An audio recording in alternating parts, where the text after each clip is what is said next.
In the quiet hours of a cool autumn night in Southport, Indiana, the neon glow of streetlights danced on rain-slicked sidewalks, and the hum of distant traffic was the only soundtrack to a town that prided itself on its unassuming charm. Serena Knight, a covert CIA operative with a reputation for unflappable cool, maneuvered her sleek midnight blue sedan through suburban streets. It was one of those nights when every shadow and glimmer of light seemed to whisper secrets, and Serena was all too familiar with secrets.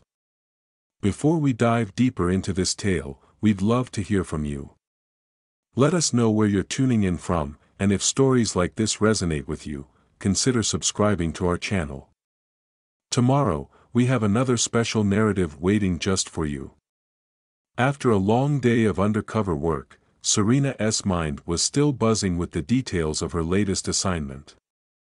She had been embedded in Southport for months, slowly unraveling the threads of a corruption network that had infiltrated local law enforcement.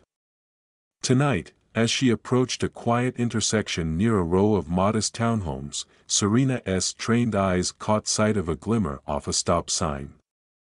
She decelerated smoothly, every muscle relaxed but alert, when suddenly, a pair of flashing blue and red lights splintered the stillness. Without missing a beat, Serena steered her car to the roadside, switched off the engine, and calmly retrieved her driver's license and registration from the glove compartment. The patrol car pulled up behind her, its siren's wail slicing through the night air like an overenthusiastic karaoke note in a dive bar. Out stepped two officers whose presence oozed authority, but there was an undercurrent of something far more sinister lurking behind their practiced smiles. The first, Officer Evelyn Carter, a statuesque woman in her early 40s with a gaze as steely as the badge pinned on her uniform, leaned over the car window. Her partner, Officer Miranda Sullivan, shorter but equally formidable, followed suit. The two women had built their careers on bending the rules while upholding an outwardly impeccable image. Their eyes, however, betrayed a hunger for control that went far beyond enforcing traffic laws. "Good evening, ma'am," Officer Carter said, her tone a mixture of practiced cordiality and barely concealed superiority. "Do you know why we pulled you over?" Serena met their gaze with a calm that belied the storm raging inside her. "I wasn't speeding, officer," she replied evenly, her voice carrying the quiet assurance of someone who had weathered far worse. "I made a full stop at the intersection as required." A small, almost imperceptible smile played on Officer Carter's lips. "Actually, you failed to stop at that sign," she countered, her tone laced with condescension. "That's a moving violation, ma'am." Serena's dark eyes flickered with a hint of amusement, though no laughter escaped her lips. She had seen this routine before, the way some officers relied on their power to compensate for their insecurities. "I'm certain I stopped," she said firmly. "Perhaps you're mistaken." Officer Carter's smile deepened into something colder. "Mistaken or not, your license and registration are required," she snapped. As Serena produced the documents with deliberate calm, Officer Carter's scrutinizing gaze lingered on every detail. "Local plates, a Southport address," she murmured, almost to herself, then louder, "So you live around here?" Before Serena could respond, Officer Sullivan, whose eyes darted around with a conspiratorial gleam, called out, "Hey, Carter, you might want to take a look back here." The tone of her voice was playful, yet laden with implications that made Serena's instincts tingle with unease. Officer Carter, with a graceful yet deliberate motion, ordered, "Remain in the car." With that, she stepped out, joining Officer Sullivan as they moved toward the rear of Serena's sedan. The duo's synchronized steps and whispered glances suggested that what appeared to be a minor traffic infraction was merely the opening act to a far more elaborate charade. Serena watched through her side mirror as Officer Sullivan theatrically lifted the trunk, revealing a small, unmarked bag nestled near the edge. "Well, would you look at that," she drawled with feigned surprise. A bag of powdery goodness. What do you have to say for yourself? Inside, Serena's mind raced. The bag had not been there when she left her home, a fact she was absolutely certain of. This was no innocent mistake, it was a setup. With a subtle shift in her expression, Serena allowed a hint of a smile to surface, a smile that spoke of quiet determination and calculated resolve. "I'll save my comments for a more appropriate setting," she replied coolly. Officer Carter's smirk widened as she stepped closer. "Oh, you'll have your chance soon enough," she said, her tone icy. "You're under arrest for possession with intent to distribute." As Officer Miranda Sullivan moved in to cuff Serena, a ripple of calculated tension passed through the night. Serena's eyes, steady and unflinching, locked onto her captor's. "You're making a huge mistake," she murmured softly, the words laced with a promise that the truth would soon out. In the back seat of the squad car, as the vehicle began its slow, methodical journey toward the Southport Police Department, an oppressive silence filled the air. The rhythmic hum of the engine, punctuated by occasional bursts of static from the police radio, provided a haunting backdrop to Serena's inner monologue. Each passing moment was catalogued like a mental note, a detail that might later serve as a key to unraveling the elaborate setup that had ensnared her. Officer Evelyn Carter's voice broke the silence, laced with a disturbing mix of mockery and confidence. "You don't seem too worried," she remarked as she glanced at Serena through the rearview mirror. "Are you always this brave?" Serena's gaze remained fixed on the passing scenery, her mind already devising contingencies. "Should I be?" she returned, her tone calm yet edged with quiet defiance. Officer Carter chuckled dismissively. "You're either brave or just plain stupid," she said, shaking her head as if recounting an old, tired joke from a sitcom rerun. "I've seen a lot of people act tough, but it never lasts in a holding cell." Inside the station, a building that, despite its worn linoleum floors and peeling paint, exuded an air of institutional authority, the fluorescent lights cast harsh shadows over a scene that was about to unravel. Officers milled about with the casual nonchalance of those who believed themselves above reproach, while Serena was ushered through the standard procedures as if she were just another detainee. Yet every action, every whispered conversation, and every glance exchanged between the officers hinted at a much darker, calculated plan.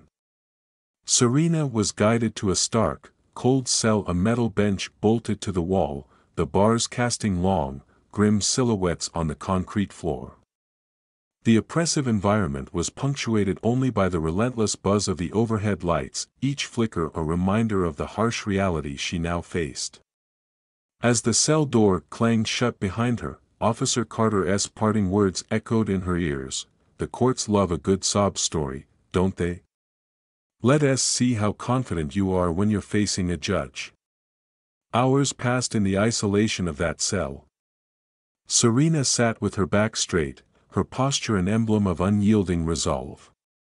Every sound, every creak of the building, was absorbed with the precision of a veteran operative.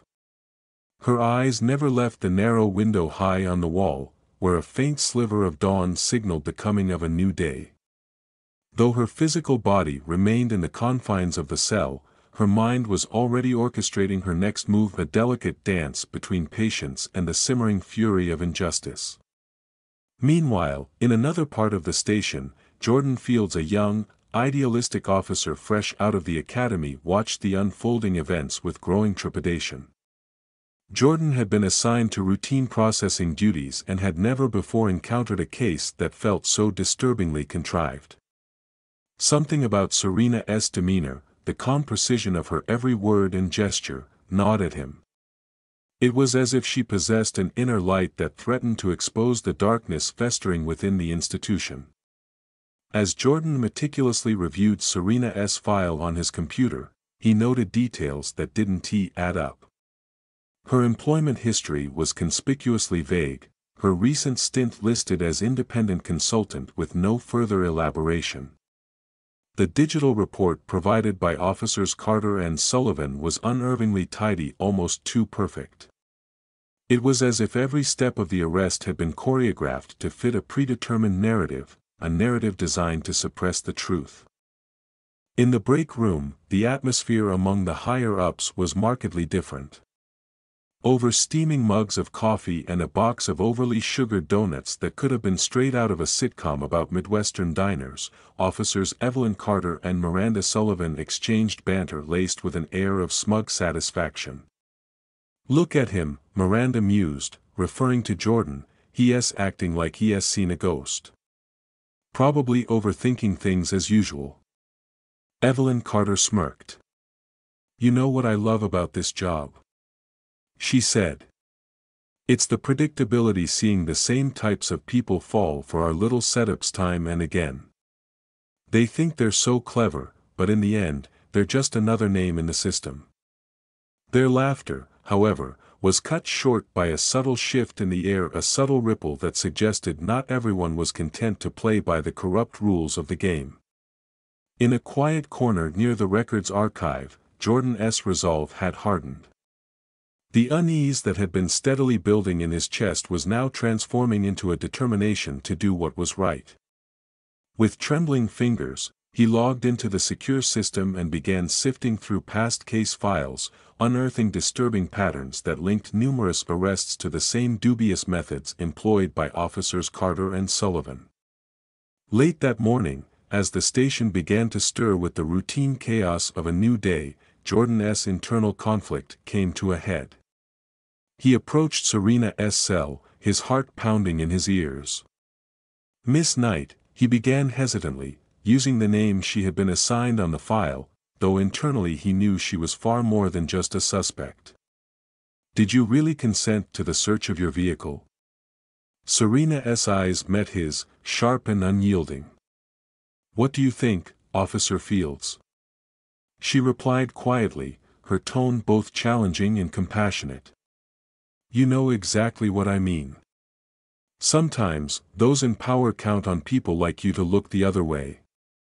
Her words were like a spark, igniting something in Jordan, a flicker of hope that maybe, just maybe, he could be the catalyst for change. Unable to shake the feeling that something was gravely amiss, Jordan retreated to his desk and began composing a secure email. With each keystroke, he attached the damning records he had uncovered, case files that revealed a pattern of planted evidence and systematic abuses of authority. "There's something very wrong in this station," he typed, his fingers trembling as he hit send. In that moment, Jordan knew he was taking a risk that could alter the course of his career, and perhaps even the fate of Southport's beleaguered justice system. As the day progressed, the station's atmosphere grew heavier. The laughter that had once filled the break room was replaced by whispers and furtive glances. Even Officers Carter and Sullivan began to sense that the very foundations of their carefully constructed narrative were starting to crumble. Their earlier bravado faded into an uneasy silence as they were summoned to an interrogation room by federal agents whose arrival had been as unexpected as it was decisive. Agent Dylan Price, a seasoned investigator with a reputation for meticulous precision and a dry sense of humor reminiscent of classic American film detectives, led the federal team.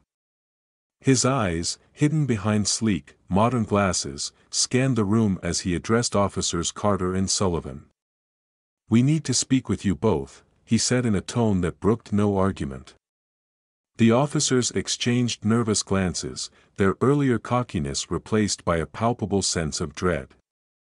In the interrogation room, a stark, utilitarian space illuminated by the unforgiving glare of fluorescent lights, Agent Price laid out a series of printed photographs and digital records. Images captured from the station's security cameras showed the two officers handling the unmarked bag before the search of Serena's vehicle. "These time stamps," Price remarked with an ironic tilt of his head reminiscent of a well-known late-night talk show host, "tell a very different story from the one you've been peddling." Officer Miranda Sullivan's face paled as Agent Price continued, and here we have audio recordings captured by Miss Knight's hidden device that document your conversation about how easy it was to frame her. This isn't some Hollywood fiction, it's cold, hard evidence of corruption. The weight of his words seemed to crush the flimsy veneer of authority that had defined the officers' careers. Slowly, their composure began to unravel. Back in the station's main hall, Jordan Fields observed the proceedings with a mixture of trepidation and quiet satisfaction. He knew that his small act of defiance, sending that secure email, had set in motion a chain of events that would bring long overdue accountability. Outside, the crisp autumn air seemed to carry the promise of change, as if the very winds of Southport were whispering that justice was on its way. Serena, now free from the confines of her cell after the arrival of the federal agents, stepped out into the corridor with a measured grace. The oppressive atmosphere of the station had given way to a sense of wary anticipation. As she made her way toward the front desk, her eyes caught Jordan's for a fleeting moment, a silent acknowledgement of shared struggle and unspoken understanding. "Thank you," she murmured softly, a simple phrase laden with the weight of what had transpired. Jordan only nodded, the gravity of his actions mirrored in the furrow of his brow. Outside the police station, a nondescript black sedan pulled up discreetly. From its tinted windows, Agent Marcus Reed and a small team of federal operatives emerged, their suits crisp and their demeanor professional. They moved with the precision of a well-rehearsed dance, each step calculated to minimize disruption while maximizing the impact of their investigation. In a secure operations room, live feeds from the station were displayed on a bank of monitors, a mosaic of surveillance footage that captured every moment of the unraveling corruption. Agent Reed, speaking in measured tones that blended the gravitas of a courtroom drama with a hint of wry American humor, noted, "It seems our rookie just delivered the plot twist we didn't see coming. This isn't just another day in Southport, it's a turning point." His colleagues, including the quick-witted tech specialist Avery Brooks, whose sharp eyes and even sharper tongue were the stuff of local legend, nodded in agreement as lines of code and evidence scrolled across the screens. In the ensuing hours, the federal team moved methodically through the station, gathering every scrap of evidence they could find. Each document, each whispered conversation, and every pixel of security footage was meticulously archived. Meanwhile, back in the interrogation room, the atmosphere grew increasingly tense. Officer Evelyn Carter and Officer Miranda Sullivan, once so self-assured in their positions of power, now sat with heads bowed and voices trembling as Agent Dylan Price pressed them for answers. "Do you have any explanation for these discrepancies?" Price asked, sliding a thick folder across the table. The evidence was overwhelming. A trail of planted evidence, fabricated reports, and a network of corrupt practices that extended far beyond a single incident. As Price's questions cut through the silence like a scalpel, the two officers exchanged furtive glances. Their once unassailable narrative was crumbling, brick by brick, under the weight of incontrovertible proof. Outside the interrogation room, Jordan Fields could no longer contain his inner conflict. He watched as the facade of authority disintegrated before his eyes, a silent witness to a system that had long betrayed the very principles it was meant to uphold. The resolve he had mustered in that quiet archive corner now burned with renewed intensity. He realized that, much like the protagonists of his favorite American crime dramas, Think the Wire meets Serpico, real change was born from the courage to speak out, even when it meant standing alone. As the federal agents methodically dismantled the network of corruption, the ripples of justice began to spread through Southport. Local news outlets, always eager for a sensational headline, quickly picked up on the story. "Police corruption exposed. FBI takes down dirty cops in Southport," blared the headlines, accompanied by grainy footage of Officers Carter and Sullivan, once proud symbols of authority, now led away in handcuffs. Yet Serena Knight's name was conspicuously absent from the media frenzy, a deliberate decision by her team to shift the focus from a lone operative to the systemic issues that had allowed such corruption to fester.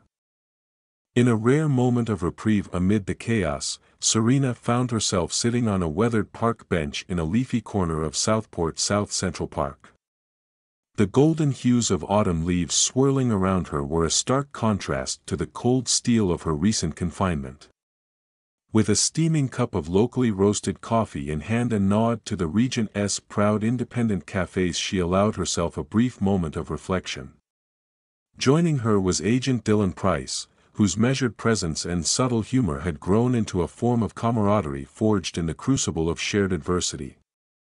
"You handled that situation like a true legend," Price remarked with a wry smile, his tone light enough to cut through the tension.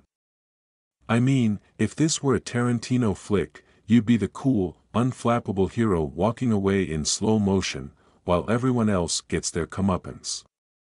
Serena's smile was faint but resolute. "I don't do it for the glory," she replied, her voice soft but firm. "I do it because I believe that even in a town as small as Southport, every life matters, and sometimes, the smallest spark can ignite a revolution." Their conversation drifted to lighter topics: a shared love for classic rock ballads, the peculiar charm of Midwestern diners, and even a playful debate over whether apple pie should be classified as a national treasure. In those moments, the weight of what had transpired seemed to ease just a little, replaced by the promise of new beginnings and the satisfaction of a battle fought with integrity. Yet, as the day wore on, the ramifications of the investigation continued to unfold. The arrests of Officers Carter and Sullivan sent shockwaves not only through the local department but also through the corridors of power in Southport's political arena. Internal reviews were launched, resignations followed, and the once untouchable image of the police force began to crack. Meanwhile, Jordan Fields, now emerging as an unlikely whistleblower, found himself at the center of both praise and ostracism. Some colleagues lauded his bravery, while others whispered that he had stirred the pot in a system that thrived on silence. In a small, bustling diner on the outskirts of town, its neon sign flickering in a way that evoked nostalgic memories of simpler times, Jordan met with Serena once more. Over coffee that was as bitter as the truth they had uncovered, they discussed what the future might hold. "I wasn't sure you'd show up," Jordan admitted, fiddling with his coffee cup as if it were a talisman against the uncertainties ahead. Serena's eyes were steady as she replied, "I couldn't let you shoulder this alone. You did what needed to be done, even if it meant breaking a few unspoken rules." Her words carried the weight of countless battles fought in the shadows, a reminder that sometimes, the price of justice was paid in quiet, steadfast defiance. Their conversation meandered through the aftermath of the scandal, touching on the bittersweet victories and the lingering scars of a broken system. "You know," Jordan said thoughtfully, "I always dreamed of being part of something bigger than myself. Today, I finally feel that I did. Even if it doesn't fix everything right away." Serena's response was measured, a blend of hope and realism. "Justice isn't a destination, it's a journey. And sometimes, it takes a while for the scars to fade. But every step forward matters." As dusk settled over Southport, painting the sky in hues of lavender and gold, the station itself became a symbol of transformation. What had begun as a routine night shift had erupted into a catalyst for change.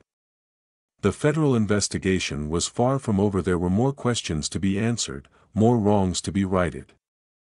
But in that moment, amid the murmurs of a city awakening to a new dawn, Serena Knight walked out into the cool evening air with the quiet confidence of someone who knew that the fight for truth and for justice was a battle worth waging. In the weeks and months that followed, the ripple effects of that fateful night continued to be felt. Reforms were implemented, and a new generation of officers, inspired by the courage of Jordan Fields and the steadfast resolve of Serena Knight, began to reshape the culture of law enforcement in Southport. Meanwhile, the media buzzed with cultural references and comparisons to classic American films, with pundits humorously debating whether the events in Southport were more Breaking Bad or The Departed. Even in the midst of scandal, there was room for wry observations and the kind of humor that only comes from a shared understanding of America's tumultuous relationship with authority. Serena, ever the ghost in the machine, soon faded back into the background, a quiet guardian whose actions had sparked a movement rather than a media frenzy. Her next assignment awaited, a new case shrouded in secrecy and ripe with the promise of another story that would captivate hearts and minds. As she prepared to leave Southport, the memories of the past few days, the tension in the holding cell, the charged exchanges in interrogation rooms, and the whispered hopes over coffee in a neon-lit diner remained etched in her mind like a vivid tapestry of pain, loss, and ultimately, triumph. And so, as the autumn leaves continued their silent descent, carrying with them the promise of renewal, the story of Southport became a testament to the resilience of truth. No matter how deeply corruption may burrow into the fabric of power, the spark of justice can ignite even the coldest night. For Serena Knight and those like her, those who dare to stand up when the odds are stacked against them, the fight is never truly over. It evolves, deepens, and, in time, transforms into a legacy that endures. In the end, the tale of one quiet night in Southport serves as a powerful reminder: the truth will always find a way to shine through, even in the darkest corners. And if you've been captivated by this journey from the calculated schemes of corrupt officers to the quiet heroism of a single operative, it's a story that echoes far beyond the confines of a small town. It's a story about the indomitable spirit of those who refuse to let injustice reign, and about the relentless pursuit of a better, fairer tomorrow. So, as you sit back and reflect on these events, remember that every challenge we face, every setback, every moment of despair is also an opportunity. An opportunity to stand up, speak out, and effect change. And in that act, whether it's in the dimly lit halls of a police station or in the bright glare of public scrutiny, there is a power that no system can extinguish. Thank you for joining us on this journey through the hidden corridors of power, where every decision, every act of defiance, and every whispered hope carries the weight of a nation's promise. Stay tuned, stay vigilant, and as always, keep the flame of truth burning bright.